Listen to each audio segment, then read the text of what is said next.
김성훈 감독 연출, 하정우, 오달수 주연의 영화 터널을 보면서 떠오른 영화들이 있습니다. 바로 영화 마션과 라이언 일병 구하기인데요.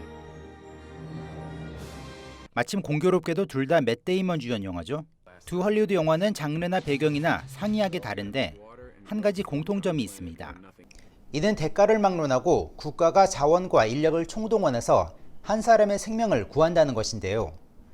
이는 미국의 힘을 상징하는 팍스 아메리카나를 보여주는 것이면서 동시에 자국민의 생명을 보호해야 하는 국가의 원칙과 의무를 보여주는 것이기도 하죠. 영화 터널도 한 사람의 생명을 구하기 위해 국가와 재난당국이 구조작업을 벌이는 내용인데요. 앞서 말씀드린 두 할리우드 영화와는 달리 매우 씁쓸한 뒷맛을 자아냅니다. 하정우가 연기하는 자동차 영업사원인 이정수는 자동차 판매 계약을 앞두고 집으로 가던 중 갑자기 무너져 내린 터널에 갇히게 됩니다. 그의 차는 콘크리트 잔해로 뒤덮여 꼼짝달싹 할 수 없는 상황에 처하는데 대형 터널 붕괴 사고 소식에 온 나라가 들썩이고 정부는 긴급하게 사고 대책반을 꾸려 구조 작업을 벌입니다. 하지만 구조 작업이 장기화함에 따라 인근 제2터널 완공이 차질을 빚고 정수의 구조 작업에 대한 회의적인 여론이 점차 퍼지게 됩니다. 결국 정수의 구조 작업 여부 자체가 미궁에 빠집니다. 우선 리뷰에 스포일러가 있다는 점을 알아두시면 좋겠고요. 터널을 보시기에 앞서 이거 하나는 좀 아셔야 될 것 같습니다. 소재와는 달리 톤 자체가 그렇게 크게 어둡고 무겁지만은 않다는 겁니다. 오히려 중간중간에 코믹적인 요소도 적잖이 뿌려졌는데요. 이 때문일지 모르겠는데 기대치 조절을 하지 않고 봤다가는 허탈함 혹은 당혹감에 빠질 수도 있습니다.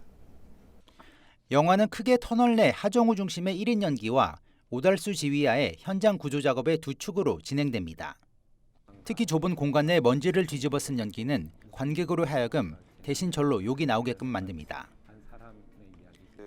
하정우가 연기하는 이정수라는 인물의 직업이 영업맨인데 잔해 속에 갇혀 있음에도 불구하고 영업직에 수반되는 친절함이 영화 중반까지 드러납니다. 단 그 친절함이 어리숙함으로 이어질 정도로 과하다는 생각도 드는데요. 과연 저 상황에서 저럴 수 있을까라는 의문이 들 정도의 비현실적인 여유마저 보여줍니다. 이는 보는 시각에 따라 다를 수 있겠지만 보는 이로 하여금 하정우 본인보다 관객이 하정우를 더 걱정하게끔 만들기도 합니다. 또 다른 큰 축을 이루는 오달수를 중심으로 한 터널 주변 구조 현장 등 범정부 대응은 초반부터 무능하고 한심하게 비춰집니다. 실질적인 구조 작업과는 관계없이 언론에 어떻게 비춰질까를 고민하는 전시행정의 관행도 뼈아프게 꼬집습니다. 대한민국에 살 수 있는 모든 것을 다 하라는 대통령님의 지시에 따라서 최선을 다하겠습니다. 초반부터 뉘앙스는 배제한 채 정부 당국은 무능해라는 선입견을 강하게 심어줘서 너무 예측 가능한 영화가 만들어진 것 아닌가 싶기도 합니다. 관객과 당초 밀당하는 것이 하나도 없습니다. 이 때문에 중반부의 구조당국의 대형 실수 부분에서 분노와 허탈감이 생겨나지도 않습니다. 이 대형 실수 또한 터널 붕괴 훨씬 이전에 잘못 그려진 터널 설계도에 따른 것으로 밝혀집니다. 관객이 관심 없는 터널 붕괴 전의 일이 아닌 구조작업 도중 벌어진 당국의 정책 결정 오판 혹은 전시행정과 하정우의 생사를 더욱 강하게 직결시켰으면 하는 아쉬움이 남습니다. 언론 또한 영화 초반부터 과잉 취재 경쟁으로 구조작업을 저해시키는 모습으로 비춰집니다.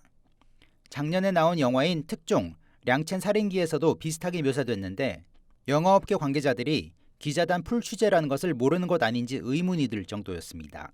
특히 터널 내 수십 대의 언론사 드론을 투입시키는 것은 과하게 오버했다는 느낌이었습니다. 영화는 중반 당국의 대형 실수와 하정우의 휴대전화 배터리가 떨어지면서 고비를 맞게 됩니다. 그간 휴대전화로 세상과 소통했는데 그게 불가능해져 생사 여부를 알 수 없게 되는데 이지전부터 배두나가 연기하는 아내가 사실상 생원 기대를 포기하게끔 강요하는 사회 분위기에 초점을 맞춥니다. 결국 우여곡절을 거쳐 구조작업은 재개되고 영화는 결말로 이어집니다. 하지만 너무 서둘러 마무리가 된 것 같은 인상을 심어주는데요. 어찌 보면 영화의 메인 줄거리는 비극으로 끝나는데 하늘에서 그냥 보너스로 하정우를 살려준 거의 수준입니다. 김 감독은 반복된 이야기라고 생각해 추격했다고 해명했지만 보는 이에 따라서 호불호가 갈릴 수 있는 부분입니다. 영화 터널은 한정된 공간에 갇힌 주인공을 내세워 구조 작업을 둘러싼 터널 밖 사회의 모습을 통해 현실을 풍자합니다. 하지만 정작 생존이라는 줄거리 측면에서 인지 부조화를 일으킬 정도의 코믹 혹은 비현실적인 요소와 초반부터 무능한 정부에 대한 내러티브를 유도하는 과한 1차원적인 클리셰들로 점철돼 안 봐도 뻔한 결과물이 나오지 않았나 싶습니다.